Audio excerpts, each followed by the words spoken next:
Sans l'Afrique, la France serait le tiers-monde, et je pèse mes mots. Bon, très bien, bah alors il faudrait m'expliquer pourquoi la France... Hop, hop, hop, hop, hop, comment ça, bon comme ça, il faudrait m'expliquer pourquoi que il y a un jeune racisé, Schtroumpfest, qui avec son petit bonnet là et sa petite capuche orange qui t'explique que sans l'Afrique, la France serait le tiers-monde. Bah tu dis oui. En fait, tout simplement, tu dis oui. Oui, Oui, oui, peut-être. T'oublies évidemment de préciser que la France fait partie des 10 pays qui exportent le plus de produits alimentaires au monde. Hein. La Belgique en numéro 10. Ouais, la Belgique en numéro 10 avec une belle photo de Duvel. Et la France en numéro 6, hein, 65 milliards. T'oublies aussi la liste des pays par volume d'exportation. La France est 7e avec 648 milliards. La Belgique, les gars, 12e, 562 milliards. Et il faut descendre encore et encore et encore pour avoir le premier pays d'Afrique noire en tout cas, parce qu'il y a l'Afrique du Sud ici, mais bon, on va faire comme si on l'avait pas vu. 54e, Nigeria avec 40 milliards d'exportation, hein, soit moins de 10 fois, soit plus de 10 fois moins que la Belgique, ce qui est un peu la loose. Bon, on va écouter les arguments de notre ami prix Nobel de l'économie, prix Nobel de l'Afrique. Ça va péter. Écoutez-moi ça. Sans l'Afrique, la France serait le tiers-monde, et je pèse mes mots. bon, très bien, bah alors il faudrait m'expliquer pourquoi la France était dans les premières puissances mondiales, que cela soit à l'époque de Louis XIV, à l'époque de Napoléon ou à l'époque de la Révolution industrielle. Je rappelle que la Révolution industrielle, qui a permis à la France d'avoir peut-être 500 ans, 600 ans d'avance sur l'Afrique subsaharienne, a débuté au début du 19e siècle. Je précise que la conférence de Berlin, c'est en 1885. Le sous-sol français est vide, la terre n'est même pas fertile, ce pays n'a... Très bien, mais il faudra alors m'expliquer pourquoi la France est 6e producteur de pays agricoles dans le monde, pourquoi la France est parmi un des pays qui produit le plus de quantité de blé au monde, et ensuite la France est pauvre parce qu'elle dépend des matières premières de l'Afrique. Alors dans ce cas-là, le Japon, la Corée du Sud, l'Italie, l'Allemagne, l'Angleterre, l'Espagne, tous ces pays-là, c'est grâce Taïwan, c'est grâce aux matières premières de l'Afrique. Aucune richesse naturelle. Ce que la France possède, elle le doit à des pays extérieurs, notamment et en grande partie au continent africain.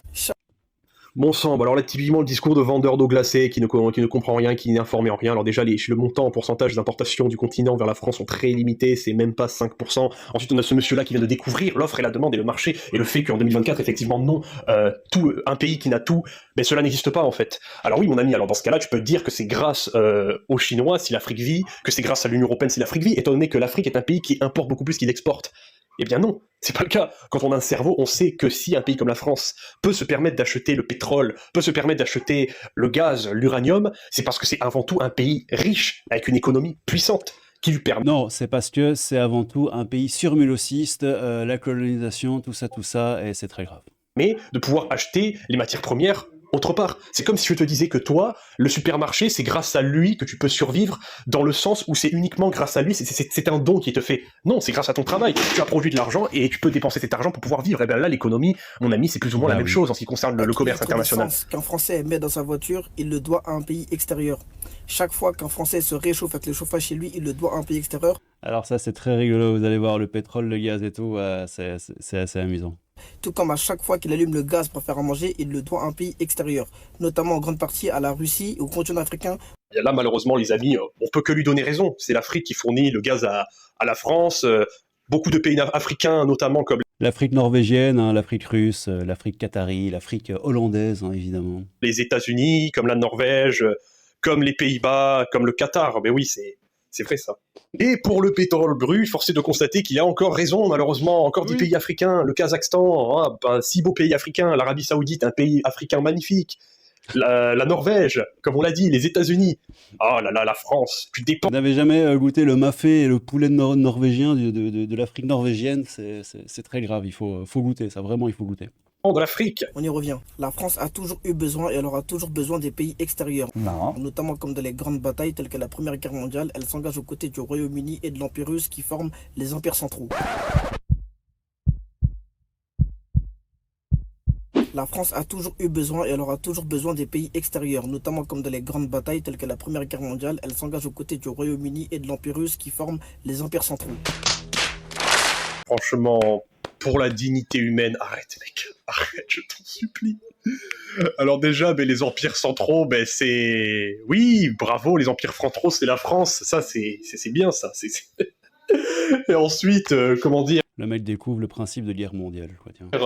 Monsieur vient de découvrir la Première Guerre mondiale. Il vient de découvrir que dans le mot Première Guerre mondiale, il y a mondial. Et que c'était un pays qui était généralisé à toutes les régions du monde. Et que, pas naturellement, c'était un conflit d'alliance. Bravo, monsieur, vous venez enfin de découvrir. Alors oui, pourquoi vous posez pas la question de l'Allemagne? Alors pourquoi l'Allemagne, elle a peur, l'Allemagne? Pourquoi elle s'est alliée avec l'Autriche-Hongrie, l'Empire ottoman, la Bulgarie? Après, en ce qui concerne le fait que la France est un pays nul militairement, mais c'est débile, la France est le pays qui a remporté le plus de victoires militaires, c'est le record de victoires militaires dans le monde. Je peux vous citer lui qui dit que la France a toujours besoin d'alliés, mais je peux vous citer les guerres de coalition, où la France de 1792 à 1800...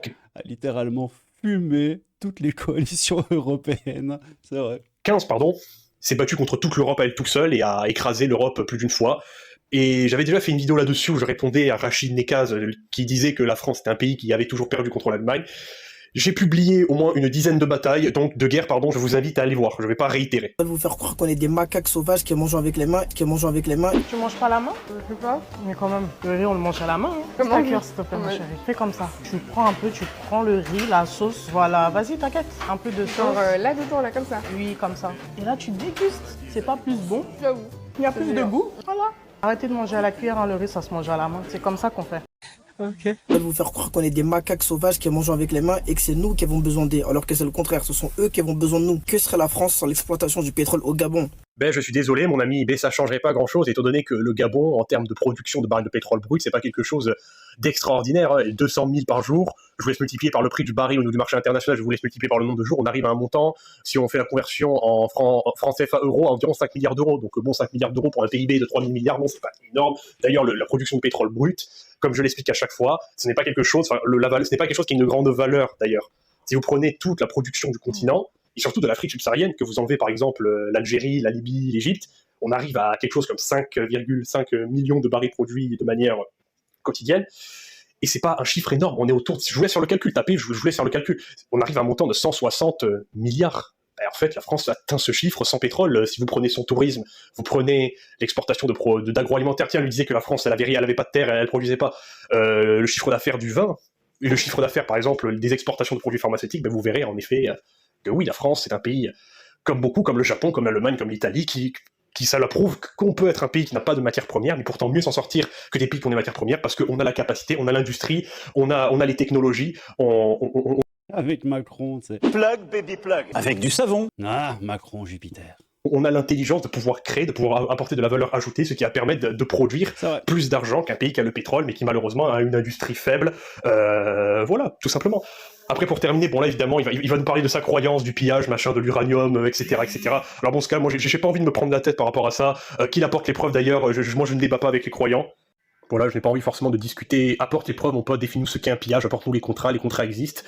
Apporte-nous, mon ami, apporte-nous des enquêtes sérieuses, apporte-nous des institutions internationales qui vont en dire, s'il te plaît. Voilà, de toute façon, on va s'arrêter là. On va pas aller plus loin parce que la loi de Brandolini, écoute, se confirme encore. Il nous a fallu 5 minutes pour débunker un ramassis de débilité de 1 minute. Donc voilà, quoi, les amis. Et pour toutes les personnes qui sont sensibles à la bêtise, je suis désolé si malheureusement ce genre de dire ont pu vous choquer. Oui, je m'excuse, moi aussi, ça m'a atteint psychologiquement, comme ça atteint beaucoup de personnes qui par la diffusion de débilité qu'ont permis les réseaux sociaux, oui, je suis désolé. Alors, la loi de Brandolini, je crois que tu la connais, hein, en gros, c'est la loi qui te dit que ça prend plus de temps de débunker des fake news et de débunker des débilités suprêmes que de dire les fameuses débilités suprêmes. Donc, mieux dit que ce que je viens de vous raconter là maintenant, c'est la loi dite de Brandolini, où le principe d'asymétrie des baratins et l'aphorisme selon lequel la quantité d'énergie nécessaire pour réfuter des sottises est supérieure d'un ordre de grandeur à celle nécessaire pour les produire. Ainsi, s'il est facile de créer une fausse information, une débilité, voilà, sans l'Afrique, la France serait un pays du tiers-monde. Sur le fond et la forme, en quelques minutes, il faudra probablement plusieurs heures pour prendre chaque argument petit à petit et les démonter, c'est ça, pour démontrer chaque point et montrer la fausseté de l'ensemble. Bon allez, vous en pensez quoi les petits amis? C'était le crabe fantôme, un peu de crabe, beaucoup de fantômes, on va aller dans ma petite grotte. Oui, silence pour la France. Ah non, il n'y a pas silence pour la France. Attends, il est là. Oui, silence. Silence. Silence pour la France. Silence pour la France, silence pour l'Afrique et silence pour la France. Les amis, c'est rapportez-moi un peu de Crabouk Forum. Qu'est-ce que vous en pensez? Est-ce que vous êtes plutôt team l'Afrique, sans l'Afrique, on serait le Moyen-Âge? Ou est-ce que vous êtes plutôt team qu'est-ce que tu me racontes là? Face de paix. Je dirais que c'est grossier. Très grossier. Ouais, moi je suis plutôt de cette team là, on va pas se mentir. Prenez soin de vous, rapportez-moi un peu de Crabouk Fantôme. Je vous fais tous des bisous. C'est quoi je dois dire? Je vous aime tous, sauf un. Mais je ne dirai pas qui c'est. Non, jamais, je ne dirai jamais qui c'est. Jamais. Prenez soin de vous. À très bientôt. Votre serviteur, etc. Tout ça. Des bisous. Tchou.